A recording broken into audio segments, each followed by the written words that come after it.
Kia ora, and welcome to another episode of the Niche Case Variety Show, here to broadcast Aotearoa sporting excellence and just big it up for fucking Aotearoa. That's what we're here for. We love Aotearoa and we love a bit of sport at the Niche Case. Prior to recording this, we did a almighty cricket extravaganza podcast for our Patreon whānau. So if you are a member of the Niche Case Patreon whānau, check out the Patreon page because we have a monster Blackcaps versus Pakistan preview, as well as some discussion, some kōrero around the Plunket Shield, which is currently happening at the time of recording. So if you love cricket and you're a member of the Niche Case Patreon whānau, check out the Patreon page. Otherwise, that's the type of stuff we're doing for the Patreon whānau. So if you want to support the Niche Case and the Niche Cast and all the good shit we're doing for Kiwi sport, head on over to patreon.com/LNicheCase, EL Niche Case, and support us straight up the guts, as well as the Karma Boost. You get extra podcasts as well, and they are pretty good, pretty in-depth, pretty long, and informative. We also deliver an email banger every Monday and Friday afternoon. You can sign up via Substack, thenichecase.substack.com. Whack in your email address. And if you're a bit like anti-social media, fuck social media, you're living out in the bush, but you still got Wi-Fi, you can get all the Niche Case content straight to your email inbox via that Substack newsletter every Monday and Friday, as well as extra bonus yarns. So if you want to stay off social media or you just want extra Kiwi sports content sent to your email inbox, sign up at thenichecase.substack.com. Boom. We're always writing about Kiwi sports at theniche-case.com as well, every day, all day, no matter what. And we always start our podcast wildcard with a bit of mindfulness. So can you please blow a breeze of mindfulness into our discussion, into our lives, into our vibrations? Absolutely. This is, I'm not sure if I've used this quote before. I might have, but it's a little bit of an in-joke as well for the two of us and those of us who've seen our Twitter mentions. But it's definitely a goodie from Mr. Socrates, Mr. Socrates, who says, "The only true wisdom is in knowing you know nothing."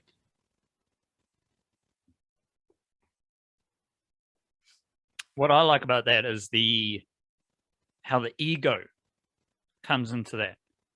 Because the only joker telling you know shit is your ego.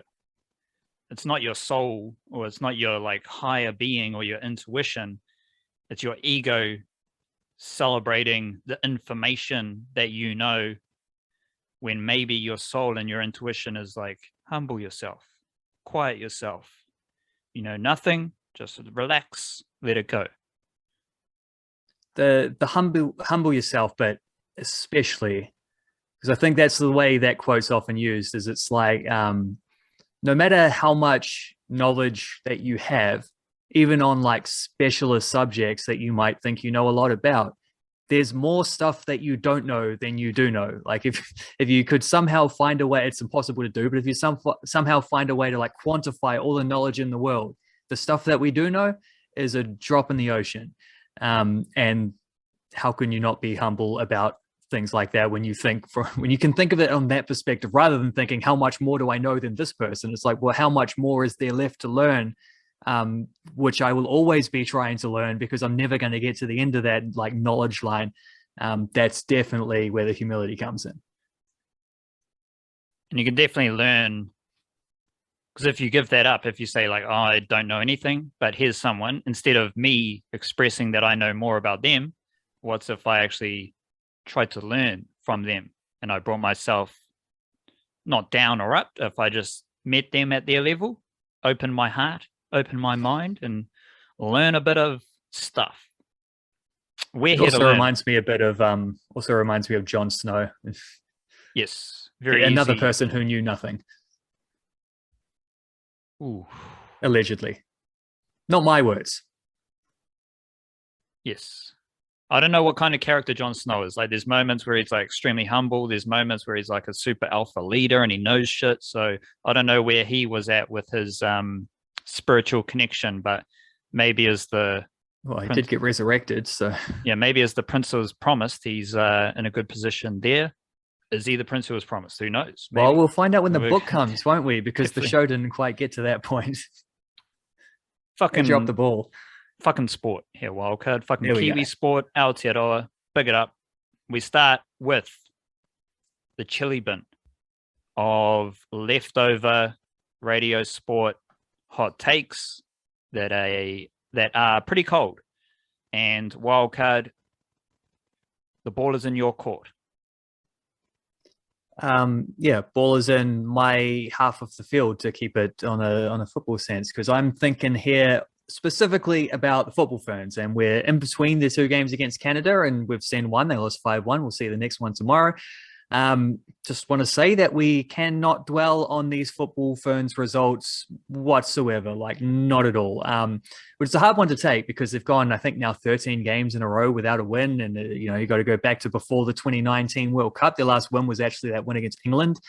And that ain't right. Like that's far too long for any national team, especially one that's qualifying for big tournaments, to have gone without winning a single game of football. Admittedly, haven't played nearly enough in that time, but even still. And this is why I never cared excessively for these fixtures in the first place, because if you've taken like a half-strength team to play against a fully stocked Olympic champion Canadian team on their own turf in front of their own fans, like it's only really ever going to go one way. And so if the results are like not even up for grabs, well, there's not much point in dwelling about them and getting upset, because we knew how it was going to go from the start.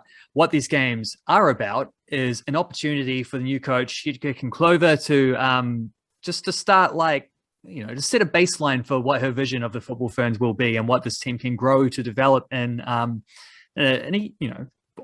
peaking hopefully around the time of the 2023 World Cup. That's the plan, at least. What's the key formation we're going to see? Where are the goals going to come from? Which players are preferred in which positions? Will there be a possession-based team? Will there be a long ball team? Somewhere in between? Team that plays nice and wide, team that keeps it narrow? Will there be a team that presses high, a team that runs excessively, a team that sits back and soaks it up? All these elements, you got to start somewhere when it comes to these kind of things, when it comes to a new coach setting the tone. And hence, that is a little bit more to what I'm trying to look for. And we've seen the first game. Now, when we see the second game tomorrow, we'll start to get a bit of overlap. We'll start to get some parallels. Like, what are the elements of their performance that were repeated from one game to the next? Those are the things that we can then trust that we will continue to see further down the line.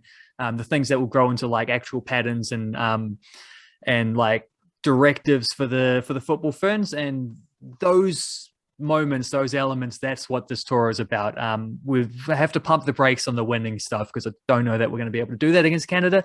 Hopefully a little more competitive than the first game, but yeah, definitely the main focus and the thing to keep in context from these games is a little bit more about the how than the what for the football Ferns. So there we go. That's something I've had to remind myself as much as anything, because when you follow the team closely and write about them a lot, you get swept up in the fact that they have gone 13, probably soon to be 14 games without a win. It gets a little bit frisky. That's, as much as anything, I'm reminding myself to keep in context what this tour is really about.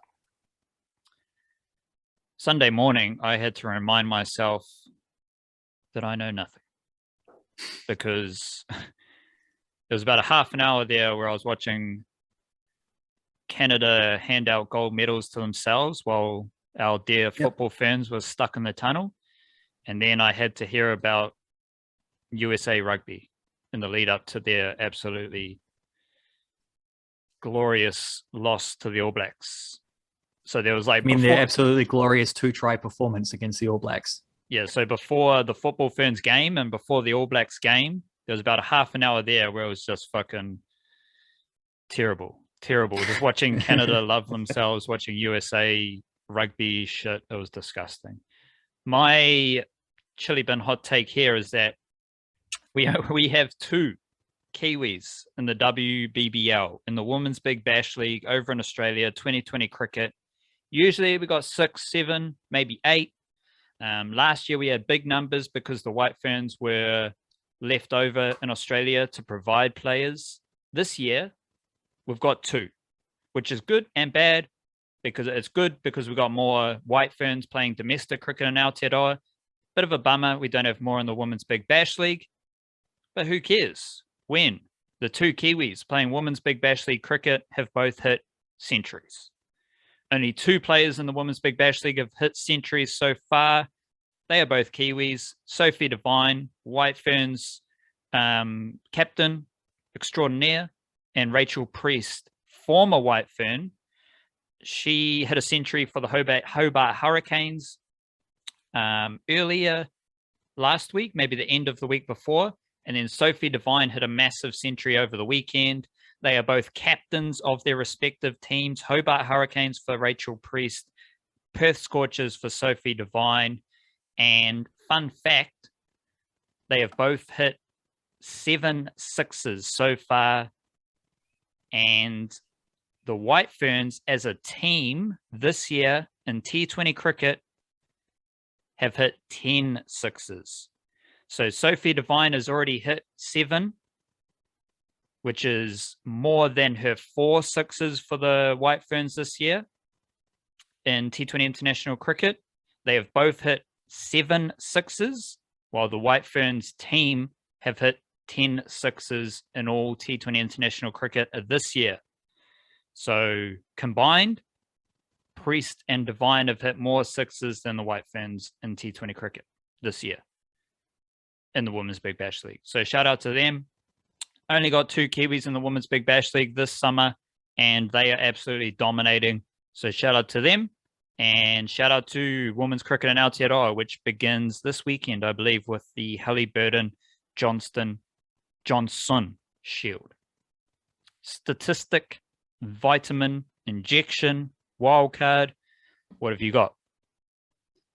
Well, I'm thinking it's only fair to talk about Mr. Steven Adams, who, for anyone watching on the YouTube thing, will see him over my shoulder there. He's had a superb start to his time with the Memphis Grizzlies, and it's all just playing into like these patterns that we saw beforehand. Like it was a lot of the trade made sense. They were clearly a team that like culturally fitted what he does, and there were on-court reasons why it looked like he was going to be a nice fit, and just being embraced the way he has been. I was hopeful from the very beginning that this would be a bit of a breakout a rebound season for him. I guess maybe an offensive rebound season to put it as appropriately as possible. And through the first 3 games, that's exactly what we've seen. And there are just a number of stats I could chuck out there, like his assist numbers or some, the fact he's made all 5 of his free throws so far is a big one. Like lots of things that could point this out. But I'm going to go with a simple stat here, which is that the 17 points he scored in game 2, it was a win over the LA Clippers, is the most he scored in an NBA game since August 2020, back in the bubble, when he scored 18 points against the LA Lakers, who went on to win that season, didn't they? That was back in the OKC days, which means that, in other words, his second game for Memphis, just the second one he's played in regular season for the Grizzlies, saw him score more points than he ever did in a game for the New Orleans Pelicans. So I think that kind of illustrates a lot of the difference between like playing for a team that maybe doesn't have a vision for you, that's trying to fit you in around other players, and a team that didn't really have the best idea of how they were going to win basketball games, versus a team that has that knows exactly who they are on the court, has the exact role for a player like Steven Adams, and is willing to play to that.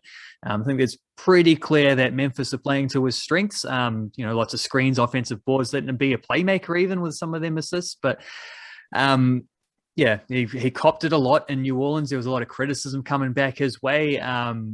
And it's pretty clear now that was less to do with Steven Adams performing badly, as I was trying to say all season to point this out. And in all my writings about the thing, I was trying to point out, it's not that he's playing badly. It's that A, he was injured a lot, and B, especially, like his role was not very clear. It was a bad fit, in other words. And now we see what he looks like in a good fit. And it's stark difference, like absolute contrast there. More points in his second game for the Grizzlies than he scored in any game for the Pelicans. I think 15 points was his top scoring game for them. So there you go. And one of the greatest plays I've ever seen in basketball, where he clear communication with Ja Morant, and he told him what he was going to do. He was lining up for the jump ball. Might have been the specific jump ball you got behind you. And I actually saw him change his stance. So he lined up one way, and then he kind of had the communication with Ja Morant, lined up the other way, poked it for Ja Morant, easy basket, just pure basketball from Steven Adams. Was beautiful, absolutely beautiful. He tried to do the same thing yesterday, I think, in the Lakers game. It didn't quite work as well. It might not have been Ja Morant on the other end of it, and the ball didn't go as far. But yeah, that's what the point you made there about, like, you watch the video back, you can actually specifically see him saying, like, there's a clip, I think the Grizzlies put it up on their Twitter, actually. I'll try to find it and chuck it in the Kiwi Steve roundup, where he actually, like, you can hear him on the mics if you listen in. You can hear him say, like, how fast are you, or something like that. Like, he basically called the play like a gridiron play. Like, he's like, this is what I'm going to do. I'm just going to bat it down and you run after it. And it worked perfectly. I'm going to go to the Plunket Shield for my statistic here. Wildcard Plunket Shield, round 1, still happening. But I've got a pretty insightful little nugget here, Wildcard, if you want to know about some good young batsmen in Aotearoa. These dudes have all scored some runs in this first round of Plunket Shield. Bayley Wiggins had a nice century for Central Districts. Troy Johnson had a knock in the 70s for Wellington. And Luke Georgeson is currently not out for the Wellington Firebirds. He's already passed 50. So all three of these dudes have scored some kind of runs in the Plunket Shield round 1. And they are all under the age of 25. Luke Georgeson is 22. Troy Johnson is 24. Bayley Wiggins is 23. And in List A cricket, which is their kind of entry format to domestic cricket in Aotearoa, they all average over 40. Luke Georgeson averages 56. Troy Johnson averages 42. And Bayley Wiggins averages 48. They have all hit a List A century and at least 250s to start their career. They have all played 10 or less List A games. And I reckon they are three of Aotearoa's young, interesting batsmen. Like, you don't necessarily think about these lads when we're thinking young Kiwi batsmen. We're thinking Fenelon, Rachin Ravindra, these type of characters. But so far, these lads have all scored some Plunket Shield runs to go with really good work in the Ford Trophy. And Luke Georgeson has already played List A cricket in Ireland as well. So 3 young lads, all under the age of 25, who average over 40 in List A cricket. And given that Bayley Wiggins just made his Plunket Shield debut, he's going to average over 40 in first class cricket. Troy Johnson averages 45 in first class cricket as well. Luke Georgeson right now he averages 27. That average will go up if he does put up a big score for the Wellington Firebirds today. 3 young batsmen, all doing great things in cricket in Aotearoa. Deep in the Mangroves wildcard, what do you have? Deep in the Mangroves, I'm not actually talking about cricket here, but it has a starting with cricket. I'm just checking the scorecards as well. I see Georgeson his average would have gone up if he had held on for a not out, but he got out slogging the sweeper for 74, slogging the spinner for 74. So also Finn Allen has a funny run out, coming in and scoring 4 and then getting appeal for a catch at short leg, and then he was out of his crease, so short leg just ran him out instead. One of those funny ones. Anyway, Blackcaps overnight going to start their T20 World Cup stuff, and they're in a they're a good team. We just talked heaps on the Patreon about some ideas about the Blackcaps and how good they may be at 2020s, what they're trying to achieve, how they tack some of the tactical stuff. However, it might not matter because they're up against a rough group where they're going to only 2 teams go through to the semis. They're going to have to beat either India or Pakistan, therefore, in difficult conditions. Afghanistan are not a team to be taken lightly either. And because of that, I've heard the phrase group of death used plenty of times about this group. And I just I just want to take this opportunity that I have right now to point out that that's not what a group of death means. That's one of the most misused phrases in sports. I think it's not like a synonym for just difficult group. When they say group of death, what they specifically mean is a group in which any of the teams can advance, and like every single team is potentially a competitor. That's clearly not the case in a cricket tournament which has like Scotland and Namibia in the same group. There are some very good teams. That doesn't make it a group of death. I'm one like it's something that's often talked about with football. I think is the group of death thing, because when you think about it, like it's very difficult in that definition for there ever to be a group of death in a cricket tournament because of the like differences between the top teams and the minnow nations.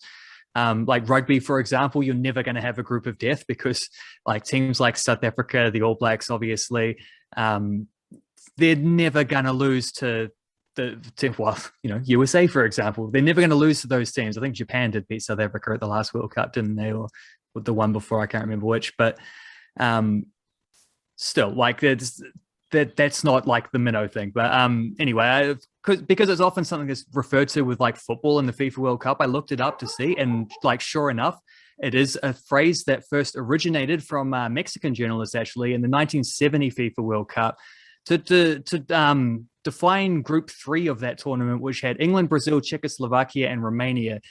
England were defending champs. Brazil went on to win the tournament. This is like Pele's last tournament. Czechoslovakia were runners-up, I think, 2 tournaments before. And Romania must have also been good because they beat Czechoslovakia during that group. And 5 of the 6 games there were decided by 1 goal. So I think that probably stacks up that it was a group where anyone could have got through. And in which case, like, sure enough, but the thing that stuck with that is I was looking at that, and obviously because it's from a Mexican origin, it means that the phrase is actually a Spanish phrase. So when people misuse the term group of death, maybe that's come to mean its own thing, but what they're really referring to is el grupo de la muerte, which is far cooler, and I would like to think a more what's the word here, like holds its meaning a little bit better than the way that the English version of that has come to be used. Grupo de la Muerte. Might have been devised on Dia de la Muerte. Is that that's the Day of the Dead? Yeah, there you go. You're probably right, actually. If you're walking around on the Day of the Dead and you've got like, this is my group of the dead. You could dress up as like the All Blacks, Australia, England, and South Africa. That is the definition of a group of death. Yeah. Rugby World Cup, those 4 teams. But with seedings, that never happens is the problem. Exactly. Right. Deep in the mangroves, I've got Lydia Ko. Lydia Ko finished tied for 5th or tied for 3rd this weekend at the BMW Championship, I believe it was, in Korea. Now, this perked up my antenna because a few weeks ago, Lydia Ko played a KLPGA event in Korea where she finished tied for 5th. That was a bit weird because usually Lydia Ko's on the LPGA tour, but she has obviously been in Korea. She played that Korean LPGA tour event and then stayed in Korea to play the BMW Championship. And her last, she's in pretty good form. If we go back a while, she finished tied 6th prior to the Olympics. Then we had the tied 3rd, which she ended up winning for the medal. And then she had a tied 2nd, tied 29th, tied 25th, tied 5th in Korea, and then a tied 3rd in Korea. So Lydia Ko's doing pretty well. She hasn't had that signature win that everyone's looking for, but she is undeniably one of the best players on the LPGA tour, which hasn't always been the case in recent years. But she is definitely in good form. She is top 5 for stats in the short game. So we're talking putting average, talking greens in regulation, sand saves, scoring averages, rounds under par, number of birdies, all that shorter stuff in golf. Lydia Ko is top 5. Now, factor in those stats with the fact that Lydia Ko is 63rd in driving distance, average driving distance, and 144th in average driving accuracy. So Lydia Ko is top 5 in all the short stuff, and she is 63rd and 144th in driving distance and accuracy. That is the definition of Lydia Ko. Not so good off the tee, but world class everywhere else, to the point where what she does off the tee with her driver doesn't really matter. That is Lydia Ko excellence. And there are 2 more tournaments, I think, in the LPGA Tour in November to round off this year. Lydia Ko is ranked 3rd in the Race to CME Globe rankings. Probably won't go up too much higher in that. But if Lydia Ko does have some good tournaments to finish this year, or even if she doesn't, she's already had the best year of her recent career. You know, keeping in mind what she's done in maintaining a solid level of performance, even though everyone thought she was terrible. She was actually solid, and now she has got much better. She found a groove, and we are nearing the end of an epic 2021 for Lydia Ko, which will be documented. We've got Lydia Ko mixtape will come up over the next few days to wrap up her month of October. Let's get some questions in here, Wildcard. I'm going to go first, and I'm going to ask you, who will be the Blackcaps MVP at the T20 World Cup? Yeah. Well, the obvious answer would be to say something like Kane Williamson. So I'm not going to do that because that's a little too obvious. Like, let's say maybe he rests a couple of those later games in the group stages. He does have a sore elbow, set out some of the warm-ups. So let's keep that in mind and say he doesn't have the, he only plays the big games and maybe doesn't get there. Where else does that leave us? Well, I think the Blackcaps' best chance of doing well, and I'm going to make this prediction based on the assumption that the Blackcaps are going to either win the 2020 World Cup or at least contend to win it. I'm assuming they're going to play very well, and that is the case. I think their best scope is for their bowlers to be extremely good. I wonder if there might be a little bit, you know how sometimes in like the NBA, if there's 2 really good players on one team, they take MVP points off each other a little bit, or they don't quite get the same focus. I think maybe we'll get a scenario like that with the spinners, in which case I think if the Blackcaps are going to, win or come close to winning the 2020 World Cup, and if their bowlers are the major factor there, I reckon the MVP will be Lockie Ferguson. I think he's their best X factor bowler. The guy who could absolutely shred a team and be a difference maker, winning man of the matches, taking 4 or 5 fifths in games, that kind of thing. I reckon he's got the best possibility of doing that. He also might get injured first game. So true. Yeah, you ruled out Kane Williamson for his injuries, and now you're throwing up the most injured one. It's a gamble, but this is where I'm laying the chips. I like the odds. I want the long odds. And I genuinely think if they do really well, he will have a big tournament. Yeah, I don't think those odds are too long because Lockie Ferguson is a T20 monster. What's your question? My question is, in honor of the start of the domestic cricket season, I want to know who you think is the undercover Plunket Shield prospect who has the best chance of cracking the Blackcaps, like someone who's not in the scene right now, not in the wider Blackcap squads. Who's the person who's coming in off the long run up and is going to the best chance of unexpectedly cracking the Blackcaps scene by the end of the summer, a la Finn Allen 2020/20, well, Finn Allen early 2021. Who's the next Finn Allen? I'm going to flip that because I'm going to operate from the mindset of the Blackcaps need a player. They need a player for a game. Yep. And I am going to go with a couple plug and play options. Fair enough. That's fair enough. So you're trying to get into the younger player, breakout player situation. I'm coming from more of we need a batsman to play one game because we got an injury. Or maybe Tom Blundell. What was he doing when he scored that century? It was like fucking waiting at the traffic lights. Oh, when he walked home afterwards. Yeah, when he walked home from the Basin with Reserve. his lights. Yeah, so Tom Blundell's gone, walkabouts, and he's not coming back for a couple of days. He's told us it's okay. He's been in communication, just had to suss out some spiritual stuff, but he's gone walkabouts, and we need a player. We need a wicketkeeper. So in that situation, I'm looking at like Dane Cleaver from the Central District Stags. Plug and play, get him in, do a job in a test. I'm looking at, we need a senior batsman. We might need a senior batsman to open the innings. So we might need a Hamish Rutherford. Or we need a really good seamer and someone who can bat a bit. We're bowling in New Zealand, so we know it's going to nip around. And we know we're the Blackcaps, so we judge our bowlers on what they can do with the bat. So I'm going Doug Bracewell. Those are the players that come to mind. I can't like single out one of them because they're plug and play. So they depend on the situation, horses for courses and all that.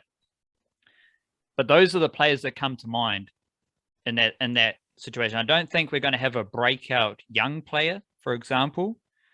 I think because that means that one young player has to be astronomically better than all the rest. Well, I think they're all kind of good, and it's hard to differentiate one between the other. But I think there are some cricketers who maybe Kiwi cricket fans have forgotten about who would be perfectly suitable for the Blackcaps in a game. We need a player to play an ODI, just one game. Can you do a job? We need a test player, wicketkeeper, opening batsman. And also, Northern Districts aren't playing at the moment. Auckland Aces aren't playing at the moment.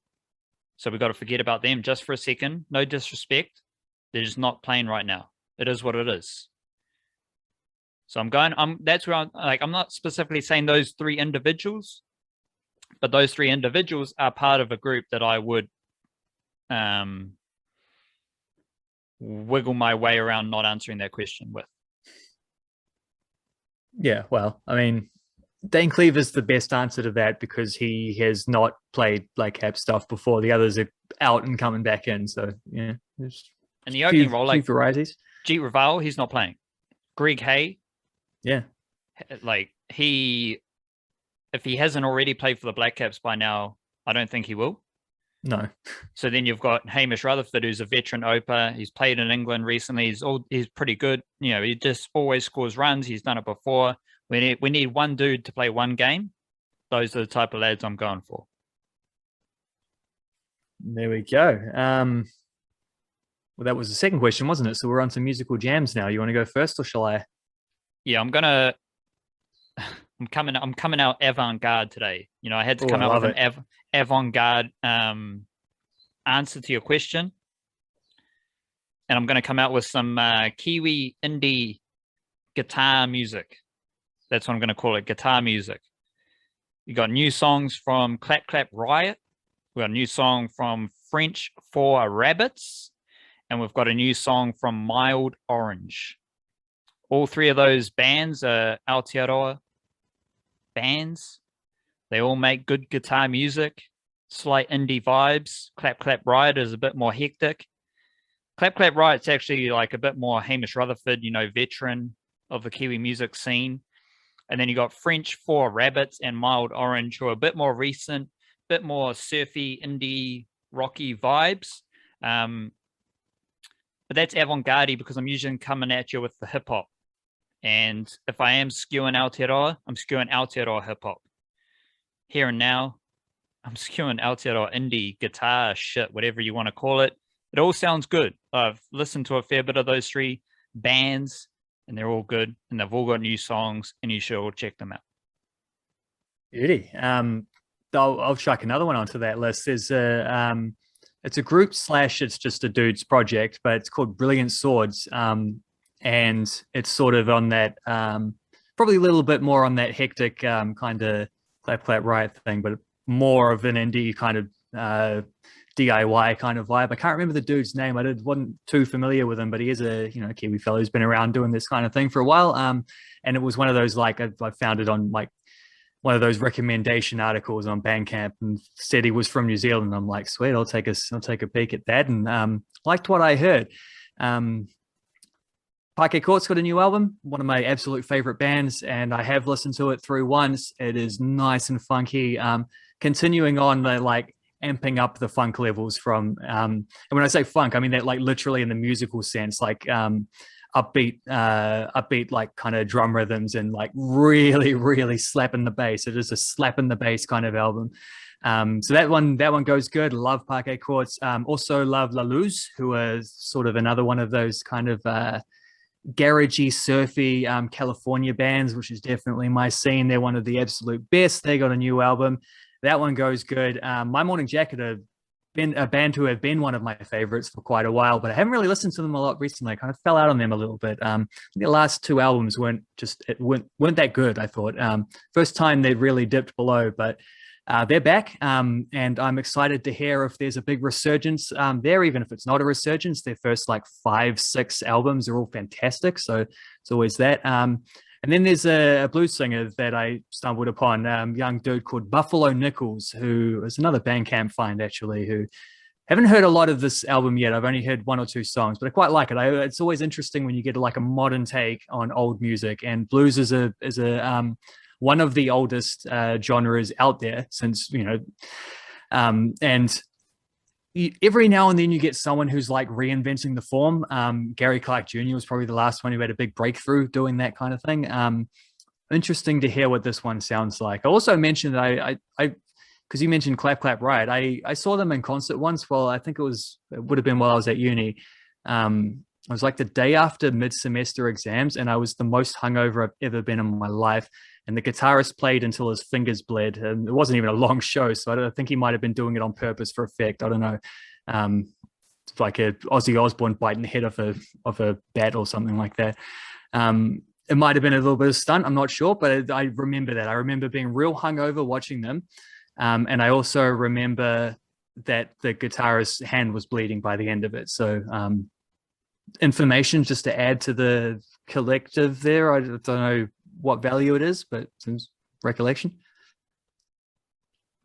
You mentioned something about like new twist on old music, mm-hmm.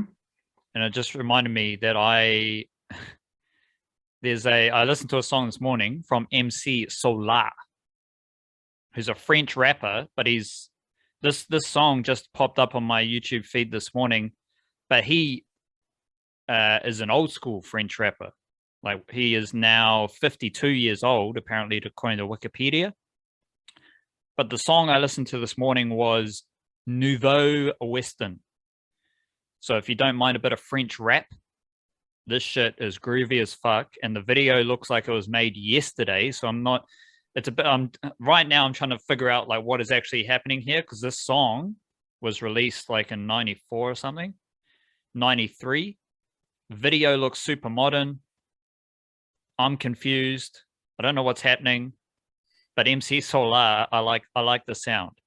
So if you are partial to a bit of French hip hop, I had to come in with some hip hop just to do it. And we got MC Solar. Go on YouTube, MC Solar, 2 A's, Solaar, Nouveau Western. And because it's French, it comes with the clip officiel. Instead of the official video, it's clip officiel. So big it up, MC Solar. Big it up, Aotearoa. Big it up to everyone listening, everyone watching, and everyone living in Aotearoa and around the world. Māori ora, raise your mana. Farewell. Cheers.